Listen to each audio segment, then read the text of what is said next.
اور اس مقام کے بارے میں زیادہ معلومات دستیاب نہیں ہیں۔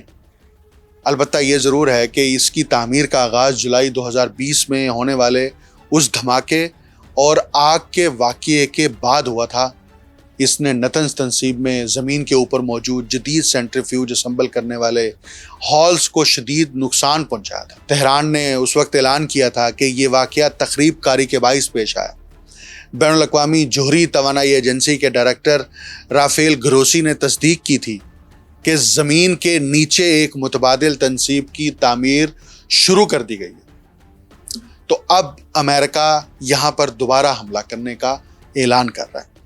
اچھا آپ دیکھیں کہ ٹرمپ نے پہلے کہا کہ ایران کے پاس جوہری مواد ہے اور ہم نے B-52 بمبارمنٹ کے ذریعے سے وہاں پر حملہ کر کے اس سارے جوہری مواد کو ختم کر دیا۔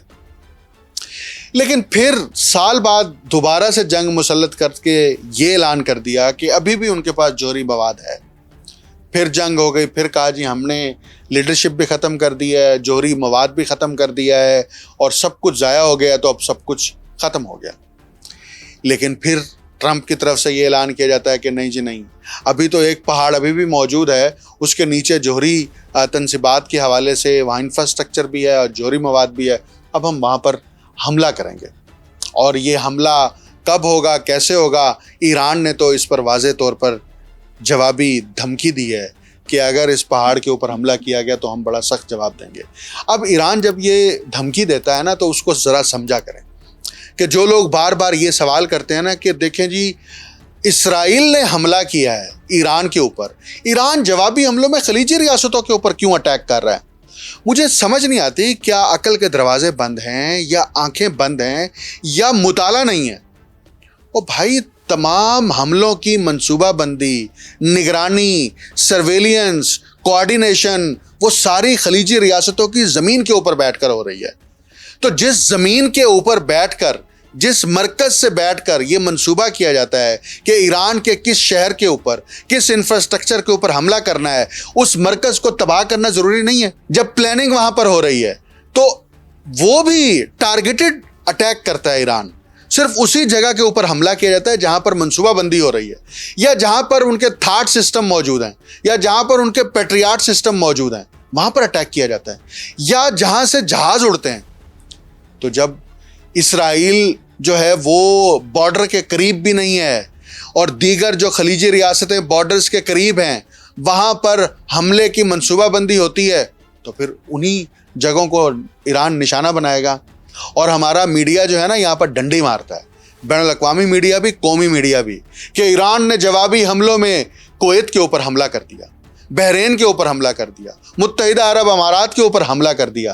تو وہ یہ کیوں نہیں لکھتے کہ وہاں پر موجود امریکی فوجی اڈے کے اوپر حملہ کیا ہے؟ وہ یہ کیوں نہیں لکھتے کہ وہاں پر موجود امریکی سرویلینس سسٹم کے اوپر حملہ کیا ہے؟ وہ ملک کا نام لے کے اس پوری خبر کو ٹلٹ کرنے کی کوشش کرتے ہیں۔ اور ایسے ہی ایک اور خبر جو کل سے بار بار گردش کر رہی ہے اور وہ ٹرمپ کے بیان سے متعلق ہے، اور وہ یہ ہے، ایکزیوس نے اس کو پبلش بھی کیا ہے اور واشنگٹن سے یہ خبر آئی ہے کہ ٹرمپ نے اسرائیل سے مطالبہ کیا ہے کہ شام اور لبنان سے اپنی فوجیں باہر نکالیں۔ اب سوال یہ ہے کہ کیا ٹرمپ نے پہلی بار نیتن یاہو کو کھری کھری سنائی ہیں، یا اس کا حقیقت سے کوئی تعلق نہیں ہے؟ اور کیا امریکہ اب اسرائیل کو شام سے نکالنا چاہتا ہے؟ کچھ عرصے پہلے تک یہ تصور کرنا بھی مشکل تھا کہ ٹرمپ، جنہیں اسرائیل کا سب سے بڑا امریکی حامی سمجھا جاتا ہے، ایک دن خود نیتن یاہو کو فون کر کے کہیں گے کہ شام سے اپنی فوجیں واپس بلاؤ، لبنان بھی اپنی فوجی موجودگی کم کرو۔ لیکن اب یہی خبر امریکی اور اسرائیلی حکام کے ذریعے سامنے آئی، جس نے مشرق وسطیٰ کی سیاست میں ایک نئی بحث چھیڑ دی ہے۔ سوال یہ ہے کہ آخر ایسا کیا بدل گیا ہے؟ کیا امریکہ اور اسرائیل کے تعلقات میں دراڑ پڑ رہی ہے، یا واشنگٹن صرف اپنی نئی ریجنل اسٹریٹجی پر عمل درآمد کر رہا ہے؟ در حقیقت اس خبر کو صرف ایک فون کال کے طور پر دیکھنا بڑی غلطی ہوگی۔ یہ اس وسیع تر امریکی اسٹریٹجی کا حصہ معلوم ہوتی ہے جس کے تحت واشنگٹن مشرق وسطیٰ میں مستقل جنگ کے بجائے ایک ایسا ماحول پیدا کرنا چاہتا ہے جہاں اس کے مفادات کم لاگت کے ساتھ محفوظ رہ سکیں۔ امریکہ اس وقت اپنی اصل توجہ چین کے ساتھ عالمی مقابلے، بحر الکاہل